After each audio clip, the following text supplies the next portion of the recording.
नमस्कार। आज हम स्टैटिस्टिक्स में आपसे काई स्क्वायर टेस्ट के बारे में बात करेंगे। काई स्क्वायर टेस्ट ये परीक्षण करता है कि कोई हमारे पास जो डिस्ट्रीब्यूशन है, फ्रीक्वेंसी डिस्ट्रीब्यूशन जो हमें मिला है, वो ऑब्जर्व फ्रीक्वेंसी डिस्ट्रीब्यूशन कहलाता है ना। कि जैसा हमें मिला, हमने डेटा कलेक्शन किया तो कोई आवृत्ति वितरण हमें इस प्रकार का मिला। हम ये देख सकते हैं कि क्या जैसा हम एक्सपेक्ट कर रहे थे आवृत्ति वितरण, फ्रीक्वेंसी डिस्ट्रीब्यूशन, ये वैसा ही है या उससे हटके है, या कहना चाहिए कि जो एक्सपेक्टेड फ्रीक्वेंसी डिस्ट्रीब्यूशन है और जो ऑब्जर्व्ड फ्रीक्वेंसी डिस्ट्रीब्यूशन है, ये दोनों फ्रीक्वेंसी डिस्ट्रीब्यूशंस एक जैसे हैं या इनमें अंतर है। मतलब कहने का, अगर उनमें कोई अंतर है तो वो अंतर सार्थक है या असार्थक अंतर है। तो इसका जो परीक्षण है वो काई स्क्वायर टेस्ट के द्वारा किया जाता है। इस तरीके से काई स्क्वायर को हम अप्लाई कर सकते हैं जहां पे हमारे पास एक तो डेटा फ्रीक्वेंसी के तौर पे हो, ठीक है, और दूसरा हम उस फ्रीक्वेंसी का किसी दूसरे फ्रीक्वेंसी से कंपैरिजन करना चाहें, है ना। जैसे मान लीजिए ये मेल का फ्रीक्वेंसी है और ये फीमेल का फ्रीक्वेंसी है, तो हम इसको कंपेयर कर सकते हैं। मान लीजिए ये मिली हुई फ्रीक्वेंसी है हमें जो ऑब्जर्व हुई, और हम ये देखना चाहते हैं कि जो एक्सपेक्टेड फ्रीक्वेंसी है ना, वो दोनों एक जैसे हैं या अलग अलग हैं। हम इसको भी टेस्ट कर सकते हैं कि क्या ये फ्रीक्वेंसी डिस्ट्रीब्यूशन नॉर्मल है कि नहीं है। आपने एनपीसी पढ़ा होगा, तो एनपीसी में एक नॉर्मल डिस्ट्रीब्यूशन होता है, तो हम यहाँ पे ये टेस्ट कर सकते हैं कि ये जो फ्रीक्वेंसी डिस्ट्रीब्यूशन है वो नॉर्मल है कि नहीं है।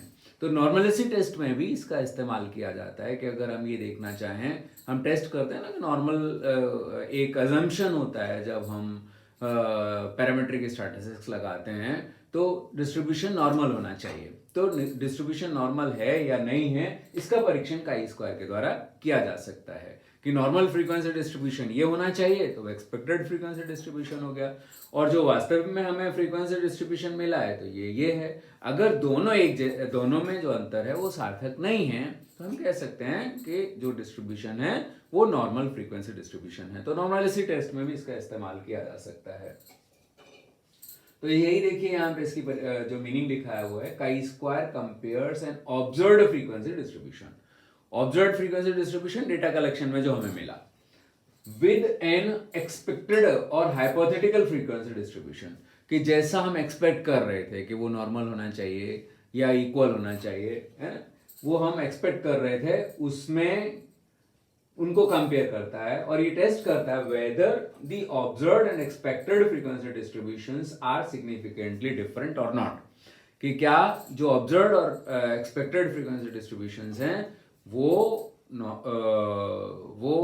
एक जैसे हैं या उनमें अंतर है, तो वो अंतर सार्थक है या असार्थक है या बाई चांस वो अंतर है।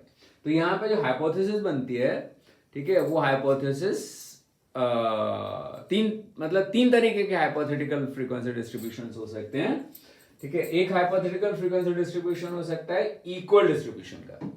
इक्वल डिस्ट्रीब्यूशन का मतलब ये है कि जैसे ये 5 तरीके के रिस्पॉन्सेज थे, यहाँ पे एक आइटम पे 100 बच्चों से पूछा गया, वो एग्री करते हैं, हाईली एग्री करते हैं, एग्री करते हैं, कुछ कह नहीं सकते, डिसएग्री करते हैं, हाईली डिसएग्री हैं, ठीक है। तो उनमें हमें ये तो मिला जो हमने डेटा कलेक्ट किया।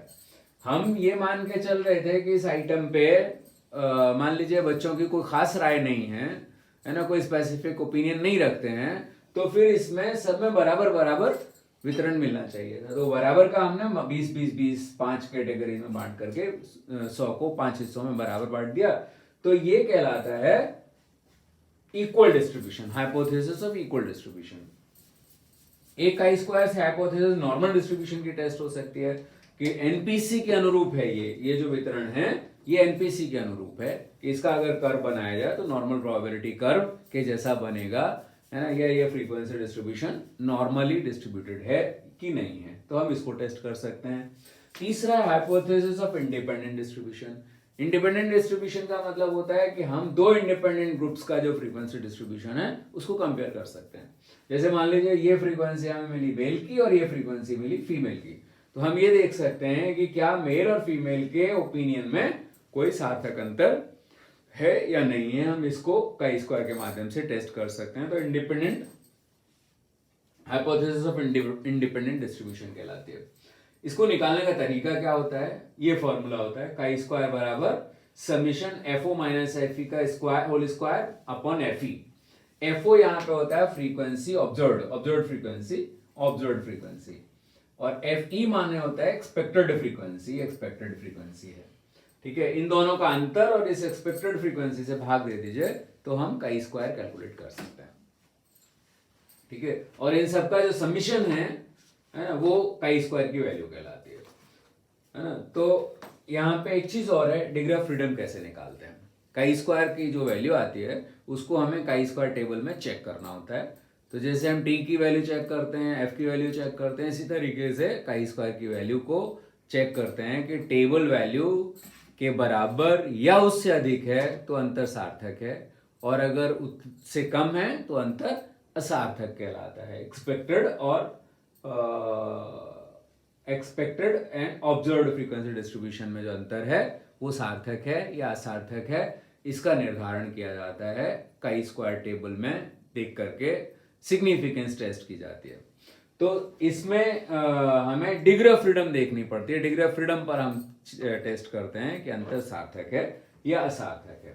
तो डिग्री ऑफ फ्रीडम कैसे निकालते हैं, देखिए डिग्री ऑफ फ्रीडम यहाँ पे होता है k-1। के का मतलब कितने समूह में बांटा गया, तो 1 2 3 4 5 6 5 में है। यहाँ highly agree, agree, can not say, disagree and highly disagree. तो 5 में से 1 घटा दो तो यहाँ पे जो डिग्री ऑफ फ्रीडम है वो 4 कहलाएगा, k-1। ठीक है, जब हम बाइवेरिएट डिस्ट्रीब्यूशन होता है ना, इसको हम आगे देखेंगे बाइवेरिएट डिस्ट्रीब्यूशन कब होता है। जो ये इसमें जो हाइपोथेटिक इंडिपेंडेंट डिस्ट्रीब्यूशन हाइपोथेसिस होती है तो उसमें हमें बाइवेरिएट डिस्ट्रीब्यूशन मिलता है। तो ऐसे केस में फिर हम क्या करते हैं, डिग्री ऑफ फ्रीडम निकाली जाती है c-1 इंटू r-1। इसको आगे हम देखेंगे, अगले लेक्चर में देखेंगे कि ये डिग्री, जब इस तरीके का प्रॉब्लम्स होती है तो डिग्री ऑफ फ्रीडम कैसे निकालते हैं। अभी यहाँ पे हम पहले हाइपोथेसिस का एक एग्जांपल लेते हैं, हाइपोथेसिस ऑफ इक्वल डिस्ट्रीब्यूशन। तो इक्वल डिस्ट्रीब्यूशन का मतलब क्या हुआ कि सभी उसमें कैटेगरीज में हम बराबर फ्रीक्वेंसी मान करके चलते हैं कि ये होनी चाहिए थी, एक्सपेक्ट हम कर रहे हैं, है ना। तो क्या है, हमारे एक्सपेक्टेशन के अनुरूप फ्रीक्वेंसी डिस्ट्रीब्यूशन मिल रहा है या अलग है। तो ये तो हम एक्सपेक्ट कर रहे थे कि हमने एक आइटम पूछा 100 बच्चों से, तो हम ये मान के चल रहे हैं कि उनकी कोई खास ओपिनियन नहीं है, कोई स्पेसिफिक काइंड ऑफ ओपिनियन नहीं है उस समूह की। तो इसका मतलब सभी जो कैटेगरीज हैं उनमें बराबर बच्चों का संख्या होगी।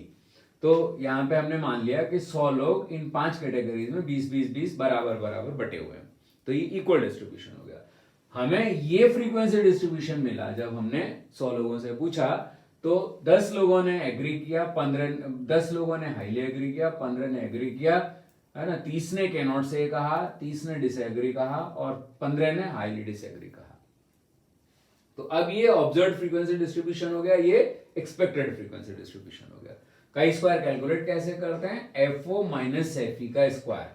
तो एफओ माइनस एफई हमने निकाल लिया, तो 10 और 20 का डिफरेंस, ये माइनस लगाएं नहीं लगाएं कोई फर्क नहीं पड़ता है क्योंकि इसका स्क्वायर करना है हमें, तो डिफरेंस बेसिकली लिया जाता है। ठीक है, तो ये 10 हो गया, यहाँ पे 5 हो गया, यहाँ पे 10 आ गया डिफरेंस, यहाँ पे 10 आ गया और यहाँ पे 5 का डिफरेंस आ गया। इनका स्क्वायर कर दिया तो ये 100 आ गया, 5 का 25 आ गया, -5 का 10 का 100, 10 का 100 और -5 का 25। ठीक है, इसको हमने एफई से भाग दे दिया, 100 को 20 से भाग दिया तो 5 आया, ऐसे इसको डिवाइड किया तो 1.25 आया, इसको डिवाइड करने पे 5, इसको डिवाइड करने पे 5 और इसको डिवाइड करने पे 1.25 आया। तो ये काई स्क्वायर की वैल्यूज आ गई। ठीक है, काई स्क्वायर की वैल्यू एडिटिव प्रॉपर्टी होती है काई स्क्वायर में, तो ये सारी वैल्यूज ऐड होती चली जाएंगी। ये पहले के लिए पहली कैटेगरी के लिए हमने काई स्क्वायर की वैल्यू निकाल ली, दूसरे के लिए, तीसरे के लिए, और इसका समीशन है तो ये सारा जुड़ जाएगा। तो काई स्क्वायर बराबर हो गया ये 5 + 1.25 + 5 + 5 + 1.25, इसका समीशन आया 17.50। ये काई स्क्वायर की वैल्यू कहलाएगी 17.50। अब हम इसको देखेंगे टेबल में कि टेबल वैल्यू क्या है। ठीक है, टेबल वैल्यू कहां पे देखेंगे? डिग्री ऑफ फ्रीडम पे। यहाँ 5 कैटेगरीज हैं, 1 2 3 4 5। तो 5 माइनस 1 किया, k minus 1, 5 minus 1 is equal to 4 degree of freedom यहाँ पे कहलाएगी। और जब हम टेबल में काई स्क्वायर टेबल में 4 की डिग्री ऑफ फ्रीडम पे देखेंगे तो 2 लेवल्स होते हैं काई स्क्वायर टेबल में। 0.05 लेवल सिग्निफिकेंस होता है, 0.01 लेवल ऑफ सिग्निफिकेंस होता है। तो 0.05 लेवल ऑफ सिग्निफिकेंस पे टेबल में हमें 9.488 वैल्यू मिली। ठीक है, 0.01 लेवल पे 13.277 हमें वैल्यू मिली। तो जो कैलकुलेटेड वैल्यू है 17.50, ये दोनों से ज्यादा है, मतलब 13.277 से भी ज्यादा है। इसका मतलब कि ये जो अंतर है एक्सपेक्टेड फ्रीक्वेंसी में और ऑब्जर्व्ड फ्रीक्वेंसी डिस्ट्रीब्यूशन में, ये अंतर सार्थक है। और इसका सार्थकता का स्तर क्या कहलाएगा? 0.01, क्योंकि इससे भी ये वैल्यू ज्यादा है। तो हम ये कह सकते हैं कि दोनों समूह जो एक्सपेक्टेड फ्रीक्वेंसी डिस्ट्रीब्यूशन है, ऑब्जर्व्ड फ्रीक्वेंसी डिस्ट्रीब्यूशन और एक्सपेक्टेड फ्रीक्वेंसी डिस्ट्रीब्यूशन में सार्थक अंतर है। तो यहां पे परिकल्पना क्या बनाई जा सकती है? परिकल्पना यहां पे HO बनाई जा सकती है। HO का मतलब क्या होता है? Null hypothesis. तो HO क्या बनेगी? यहां पे HO बनेगी देयर इज नो, मतलब null hypothesis, significant difference between observed and expected frequency distribution. इसी तरीके से H1 बनाई जा सकती है। H1 जो है वो नल हाइपोथेसिस नहीं होती, अल्टरनेटिव हाइपोथेसिस होती है। तो उसकी जगह हो जाता है देयर इज नो की जगह क्या हो जाएगा? There is significant difference between observed and expected frequency distribution. ये फर्क हो जाता है कि देयर इज नो की जगह यहां पे क्या हो जाएगा? There is significant difference.